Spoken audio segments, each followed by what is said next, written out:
story for our player classes. All right, so the first thing we wanted to do is look at the history and character backgrounds. We wanted really unique characters, and to do this, we wanted our characters to have well-defined personalities as well as character arcs and basically their own feel. Now, this is reflected in the skill system, or their personal skills that Jay is going to talk about, but we set out to create archetypes. When you're playing a barbarian, you want to feel like you're playing the powerful fighter from the way he talks to the skills he has. Also, the NPCs in the game, the non-player characters, will react to the makes them much more interesting than, say, your off-the-shelf fighter. The barbarian is the same barbarian that you played in Diablo II, but it's 20 years later. He's seen a lot. He's gone through a lot. Finding out what these things are, where he's at in his life, what has happened to his people. At the end of Lord of Destruction, Mount Arreat was destroyed. That's where the barbarian's ancestral home is. We have lore about the different classes that we've introduced so far up on the website that goes deeper into these things. But we're just trying to make the point that we're personalizing these characters. They're not generic. They're not an empty Not necessarily even unique to us. They're something that is just kind of Blizzard design philosophy that we share across the teams. So I'm going to go through a few of those now.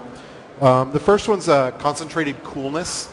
And the idea of this is that every class needs to have its own thing that makes it cool, and that needs to be unique to them.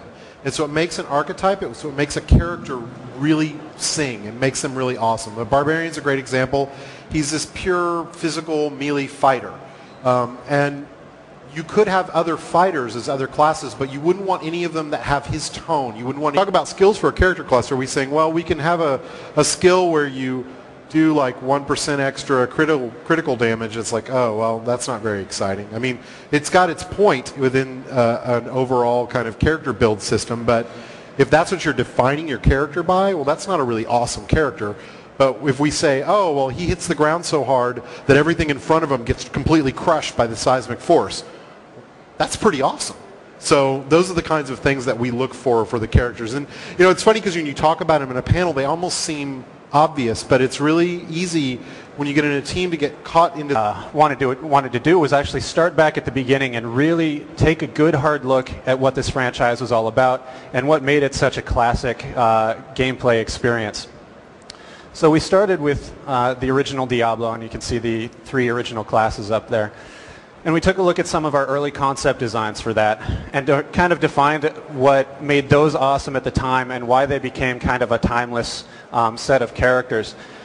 And what you can't really see on these concepts here, but one interesting thing that we were noticing when we were analyzing, like a rogue, the wizard doesn't look too happy.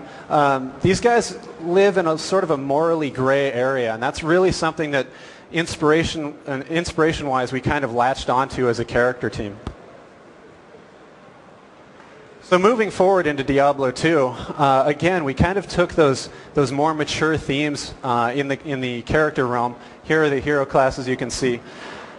And in Diablo 2, we kind of expanded on that. So with the Diablo 1 heroes, we had some morally gray characters. Well, in Diablo 2, what you see with the Necromancer and the Assassin, I mean, those names right there are downright mean. I mean, in some cases, those could actually be enemies in a game, not just a hero class. And so that's really what we loved to think about was, you know what, this universe is extremely harsh. This is a place that if you're walking down the street, you have the chance to run into a demon or a character or a creature that could kill you at any instant. What kind of a hero is going to exist in those worlds? So from a philosophical standpoint, that's where we started. That's the inspiration that we wanted to start with, was just that dark overtone of the universe. So that brings us to kind of how we approached the Diablo 3 design. You can see we have some concepts of the barbarian. And this is actually the barbarian from the Diablo 2 universe. He's the same character. And you can see that we're keeping a lot of those same philosophies. The sharp armor, I mean, if this guy moves in the wrong way, he's going to impale himself, but that's just extra protection for the harsh environment that these guys live in. This is just the day-to-day life that these guys have to lead. So talking about the Barbarian specifically and updating a classic, you know, this was really exciting for us. This was an opportunity to take just a classic character that we all love to play and just bring him back to life. You know, I mean, what's this dude been up to for the last 20 years? As Leonard was saying, this guy's 8 feet tall, 300 pounds of pure muscle, you know, and he saw some stuff in Diablo 2 that, you know, would kill most people. So, you know, giving him a little bit of age, kind of graying his hair down, making him look a little more matted. And then he's got these big gnarly scars on him and all sorts of craziness going on like that. So for us, when we were talking with Leonard and what Jay wanted to accomplish from the design side, we kind of pulled all that stuff together with, you know, what we wanted to accomplish by selling the story visually. And it's those scars, it's that gray hair, it's how that armor, you know, kind of lands on his visually, you know, he's much more stunning. He's just this big, vibrant plumes of feathers to scare off his enemies. His face mask is designed in a way to actually be very dark and brooding looking. You know, even though he's this frail old man underneath, when you see him for the first time, he actually presents this massive kind of structure in front of you because of the extra plumage on his face mask, because of the dark look on the face of the mask. And that's really kind of what he's all about, is just messing with your mind so that he doesn't get hit physically. So with that, I'm going to hand it back to Leonard. All right. Thank you, Brian. One of the things we decided to do in Diablo 3 that's different from, a little bit different from Diablo 2 and the first Diablo game is we expanded their voice. And in the first two games, they had limited voice. They would tell you when your inventory was full. They might comment on a situation or, you know, say, you know, rest in peace when they put a soul down. But since we were going with very specific individuals with specific personalities, we felt that the best way to represent that was to define them through their voices, to give them very identifiable voices that really kind of drive who they are as characters.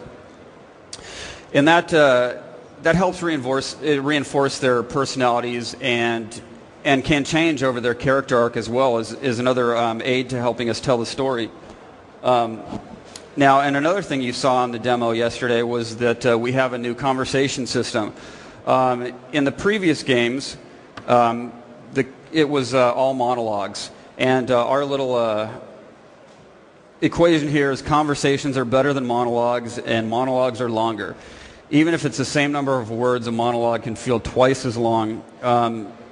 It's not the best way to get information to have somebody just talk at you.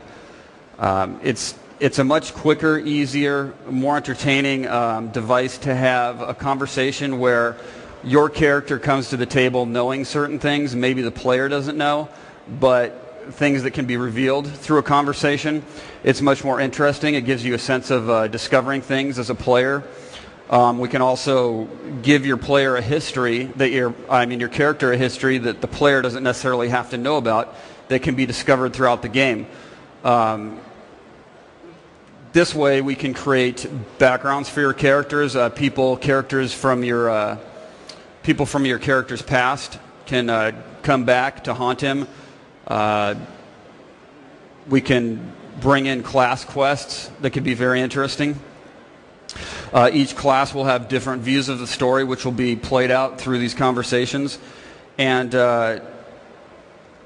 it just basically makes it more interesting. I think that the bottom line beyond all this is it really gives us a way to put the hero that you're playing at the center of the story. Your hero can drive the story as opposed to being an errand boy. You can decide what is the best thing to do. You know, the villagers can be cowardly and not say, you know, you need to go fight this. You could suggest, we need to go fight this. We need to do this. I need to take this situation under control because no one else can take care of it. It really puts you at the center of the action and gives you a decisive role in that. And I think that's what's going to make the character more of a hero feel. And with that, we go to Jay Wilson, I believe. Oh, that would be me. We did rehearse, I promise. There's a lot of slides. We forget what order they come in. So what I'm going to talk about now is the next step in creating a character class, which is what we call signature skills. And essentially, Signature skills are where we bring the design and the art together. So we focus on a small set of skills. We pick something really cool to work on, and basically focusing on defining what that character is all about. Now, when we start working on a character and coming up with skills, it's really easy to come up with, we probably sit in a room and come up with 100 skills. Coming up with ideas for them is not hard. But we don't decide we're going to make 100 skills. We decide, okay, well, what's one that's really cool and really defining for us? So we pick the one that we like the most, that we think is the most descriptive of those characters, and that's the skill we go with. When we do that, it's really important. We have kind of one of our sayings, which is on the slide, which is don't balance too soon. The goal here is not to create a skill that we feel is going to make for really balanced, fair gameplay. The point of this is to make a skill that is going to make people go,